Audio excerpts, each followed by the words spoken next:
Hi guys, welcome to my YouTube channel. और आज इस वीडियो में मैं आपको सिखाने वाला हूँ, क्या आप LIC एजेंट हैं या किसी इंश्योरेंस कंपनी में एजेंट हैं और आपका TDS कटता है और उस TDS को कैसे रिफंड लें। तो आज इस वीडियो में मैं आपको पूरा प्रोसेस बताने वाला हूँ। तो ये वीडियो बहुत ज़्यादा इंपॉर्टेंट होने वाली है, बने रही इस वीडियो के साथ। और यदि अभी तक आपने मेरा यूट्यूब चैनल सब्सक्राइब नहीं किया है तो कर लीजिए ऐसी बेनिफिशियल वीडियोज़ के लिए। और आप हमारे एक्सपर्ट से अपनी ITR फाइलिंग और ITR कंप्यूटेशन तैयार कराना चाहते हैं, वो भी मिनिमम चार्जेस पर, तो आप कांटेक्ट कर सकते हैं। तो गाइस चलते हैं और वीडियो को स्टार्ट करते हैं। तो देखिए, सबसे पहले जो हमारा इंश्योरेंस पर TDS कटता है वो किस सेक्शन में कटता है। जैसे कि ये है हमारा फॉर्म 26AS, ठीक है। तो इसमें TDS का सेक्शन होता है 194D, ठीक है। जैसे कि यहाँ पर लिखा हुआ है नेशनल इंश्योरेंस कंपनी लिमिटेड, तो इनकम कितनी है 8,50,772। TDS कितना कटा है 42,542 रुपये, ठीक है।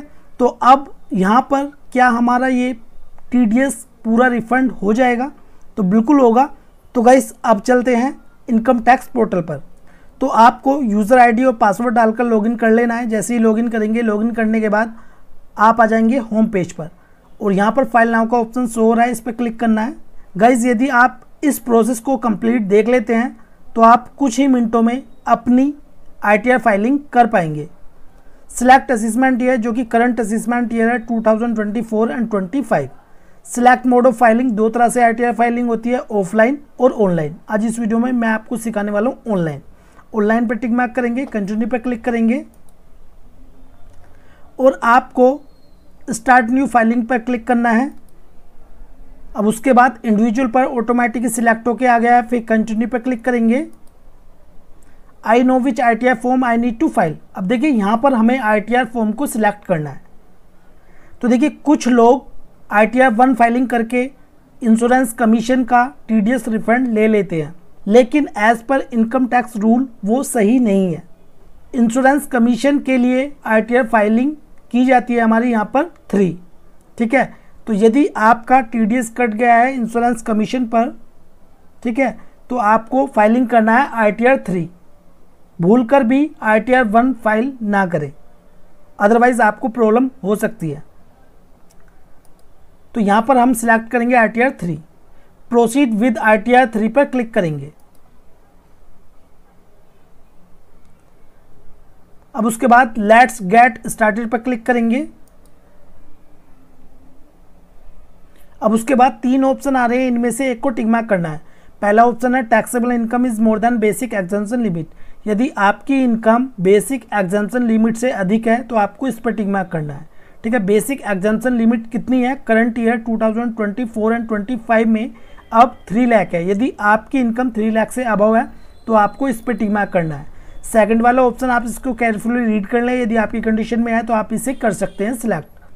और इसमें अदर्स का ऑप्शन भी दिया हुआ है, लेकिन हमारी कंडीशन में हमारी जो इनकम है वो ज़्यादा है, यानी कि जो बेसिक एग्जेम्पशन लिमिट है उससे ज़्यादा है, ठीक है। तो हम यहाँ पर सिलेक्ट करेंगे पहला वाला ऑप्शन, फिर उसके बाद कंटिन्यू पर क्लिक करेंगे। अब उसके बाद देखिए ये है हमारी शेड्यूल, ठीक है। तो आपको अपने अकॉर्डिंग इसमें से सिलेक्ट कर लेना है, फिर उसके बाद कंटिन्यू पर क्लिक करेंगे। फिर उसके बाद कंटिन्यू पर क्लिक करेंगे। अब देखिए ये है न्यू रिजिम और ओल्ड रिजिम में जाने के लिए। यदि आप न्यू रिजिम में जाना चाहते हैं तो इसमें ऑटो सिलेक्ट होकर आ रहा है। यदि आपको ओल्ड रिजिम में जाना है तो उसके लिए आपको 10IEA फॉर्म फाइल करना होगा, ठीक है। हम जा रहे हैं न्यू रिजिम में, तो कंटिन्यू पर क्लिक कर देंगे। और न्यू रिजिम में हम कोई भी डिडक्शन क्लेम नहीं कर सकते। फिर नीचे आएंगे, फिर कंटिन्यू पर क्लिक करेंगे, फिर उसके बाद कंटिन्यू पर क्लिक करेंगे। फिर उसके बाद यहाँ पर हम ITR फाइलिंग करेंगे, किसमें? 44AD सेक्शन में। किसमें? 44AD। तो इसको यस पर टिक मार्क करेंगे, फिर से नो पर टिक मार्क करेंगे, फिर इसे भी नो पर और यहाँ पर भी नो, फिर कंटिन्यू पर क्लिक कर देंगे, फिर से ओके पर क्लिक करेंगे। अब ये है शेड्यूल हमारा जर्नल इन्फॉर्मेशन, इस पर क्लिक करेंगे। तो इसमें पर्सनल इन्फॉर्मेशन हमारी यहाँ पर है, कॉन्टैक्ट डिटेल्स भी यहाँ पर है और फाइलिंग सेक्शन, इस पर क्लिक करेंगे। Due date of filing return of income. तो ड्यू डेट आपकी ITR फाइलिंग की कौन सी है, ठीक है, तो यहाँ पर सिलेक्ट करेंगे हम 31 जुलाई। फिर फाइल्ड अंडर सेक्शन 139(1), यदि आप ड्यू डेट से पहले अपनी ITR फाइलिंग कर रहे हैं तो इस पर टिक मार्क करेंगे। 139(4) belated return after due date, यदि आप ड्यू डेट के बाद अपनी ITR फाइलिंग करेंगे तो इस पर टिक मार्क करेंगे। 139(5) revised return revised after filing original return, यदि आप अपनी ओरिजिनल रिटर्न को रिवाइज करना चाहते हैं तो इस पर टिक मार्क करेंगे। और इसमें मॉडिफाइड रिटर्न और आफ्टर कॉन्डिनेशन ऑफ डिले भी दिया हुआ है। फिर नीचे आएंगे तो जैसे कि मैंने अभी आपको बताया था, ठीक है, न्यू रिजिम और ओल्ड रिजिम में जाने के लिए, तो हम जा रहे हैं न्यू रिजिम में। फिर नीचे आएंगे, फिर रेसिडेंटल स्टेटस इन इंडिया, तो इसमें आप सिलेक्ट करेंगे रेसिडेंट। यदि आप नॉन रेसिडेंट हैं तो नॉन रेसिडेंट आप सिलेक्ट कर सकते हैं। फिर उसके बाद कंडीशंस फॉर रेसिडेंटल स्टेटस, तो हम सिलेक्ट करेंगे पहला वाला, you were in India for 182 days और more during the previous year, यानी कि इसका मतलब है क्या आप इंडिया में 182 डेज से अधिक रहे हैं। Do you want to claim the benefit under section 115H, तो इसे नो करेंगे, इसको भी हम नो कर देंगे और इसको भी नो करेंगे और इसको भी हम नो कर देंगे, ठीक है। फिर उसके बाद whether this return is being filed by a representative SEC, इसको भी नो कर देंगे। डिटेल्स ऑफ डायरेक्टरशिप, यदि इसे यस करना है, ठीक है, हम इसको नो करेंगे। फिर डिटेल्स ऑफ फर्म, यदि आप किसी पार्टनरशिप फर्म में पार्टनर हैं तो आप इसे यस करेंगे, इसको भी नो कर देंगे। फिर उसके बाद details of unlisted equity shares, यदि आप किसी कंपनी में डायरेक्टर हैं और आपके पास अनलिस्टेड इक्विटी शेयर है तो आप इसे यस कर सकते हैं, अदरवाइज इसको नो करेंगे। फिर सेव पर क्लिक करेंगे। ऑडिट इंफॉर्मेशन, इस पर क्लिक करेंगे। Are you liable to maintain accounts as per section 44A, तो इसको नो करेंगे। Whether SEC is declaring income only under section 44AE, 44B, 44BB, 44AD, 44ADA और 44BBA, तो हम अपनी ITR फाइलिंग करेंगे किसमें, 44AD में, तो इसको यस पर हम क्लिक कर देंगे, ठीक है। Are you liable to for audit under section 44AB, तो इसको नो कर देंगे क्योंकि हमारे केस में ऑडिट एप्लीकेबल नहीं है। यदि आपके केस में होगा तो आप इसे यस कर सकते हैं। फिर उसके बाद are you liable for audit under section 92E, तो इसको भी नो कर देंगे और यहाँ पर भी नो करेंगे, ठीक है। फिर से सेव पर क्लिक कर देंगे। फिर उसके बाद बैंक डिटेल्स यहाँ पर हमारी आ चुकी हैं, जो आपकी बैंक की डिटेल्स होंगी। फिर नीचे आएंगे और कन्फर्म पर क्लिक कर देंगे। अब उसके बाद नेचर ऑफ इनकम, इस पर क्लिक करेंगे। अब देखिए यहाँ पर हमें नेचर ऑफ बिजनेस यानी कि बिजनेस कोड ऐड करना है, ठीक है, तो आपको अपने अकॉर्डिंग इसमें ऐड कर लेना है। फिर उसके बाद पार्ट A BS यानी कि बैलेंस शीट, इस पर क्लिक करेंगे।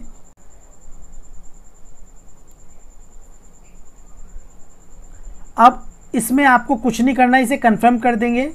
अब उसके बाद ट्रेडिंग अकाउंट, इस पर क्लिक करेंगे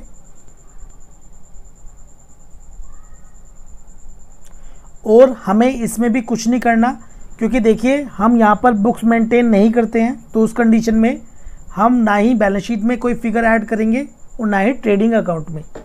फिर नीचे आएंगे, नीचे आने के बाद कंफर्म पर क्लिक कर देंगे। फिर उसके बाद नीचे आएंगे, नीचे आने के बाद पार्ट A P&L, इस पर क्लिक करेंगे।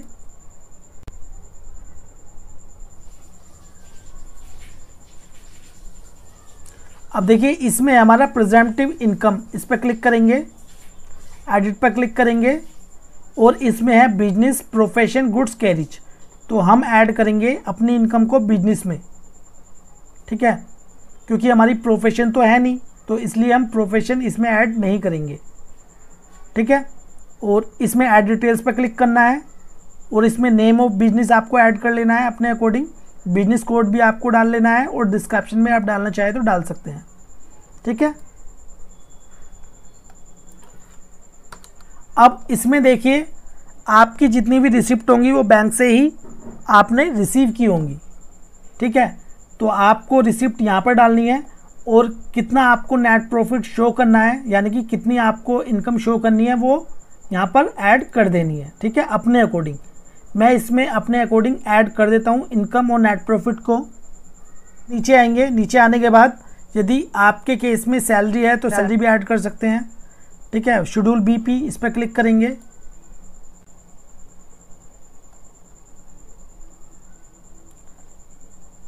इसे कंफर्म पे क्लिक कर देंगे। और गाइस जो ITR 3 फॉर्म होता है ये काफ़ी बड़ा फॉर्म होता है। ठीक है, इसमें काफ़ी टाइम भी लगता है और शेड्यूल भी काफ़ी सारे दिए हुए हैं। तो आप किसी प्रोफेशनल्स या टैक्स कंसल्टेंट की एडवाइस ज़रूर लें। ठीक है, अब नीचे आएंगे, नीचे आने के बाद इसमें schedule DPM, DO, DP, DCG, ठीक है, काफ़ी सारे शेड्यूल दिए गए हैं। ठीक है, आपको अपने अकॉर्डिंग सिलेक्ट कर लेना है और उसी के अकॉर्डिंग ही आपको कंफर्म करते रहना है। अब उसके बाद हम सीधा चलते हैं पार्ट बी TI में। इस पर क्लिक करेंगे।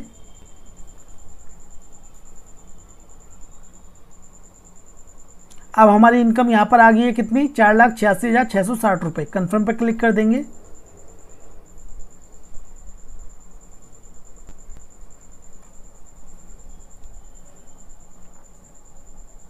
तो अब उसके बाद टैक्स पेड। अब देखिए आपका जो TDS कटा है वो कहाँ पर शो होगा, टैक्स पेड में। जैसे कि ये वाला हमारा TDS है 42,542, तो कहाँ पर शो होगा हमारा, टैक्स पेड में। ठीक है, फिर उसके बाद TTI पर इसे कंफर्म कर देना है। कंफर्म करने के बाद फिर आपको इसे प्रोसीड टू वेरिफिकेशन पर क्लिक करना है और क्लिक करने के बाद जैसे ITR फाइलिंग होती है नॉर्मली, ऐसे ही आपको E-वेरीफाइड भी कर लेनी है। ठीक है, तो इसी प्रकार ही आप अपनी ITR फाइलिंग कर सकते हैं। गाइस मैं आपको सजेस्ट करूँगा, ITR 3 फॉर्म काफ़ी बड़ा फॉर्म होता है, उसमें काफ़ी शेड्यूल भी होते हैं, तो आपसे मिस्टेक ना हो जाए, गलती ना हो जाए या आपका कोई नोटिस वगैरह ना आ जाए। ठीक है, इसलिए आप किसी प्रोफेशनल्स या टैक्स कंसल्टेंट की सलाह से ही अपनी ITR फाइलिंग करें। ठीक है, और आप हमारे एक्सपर्ट से यदि ITR फाइलिंग और ITR कंप्यूटेशन तैयार कराना चाहते हैं तो दिए हुए नंबर पर कॉन्टैक्ट कर सकते हैं। तो ये वीडियो आपको कैसी लगी प्लीज़ कमेंट बॉक्स में जो बताएं। वीडियो आपको अच्छी लगी प्लीज़ लाइक कर दें और इस वीडियो को शेयर करें अपने फ्रेंड्स के साथ। वीडियो देखने के लिए धन्यवाद।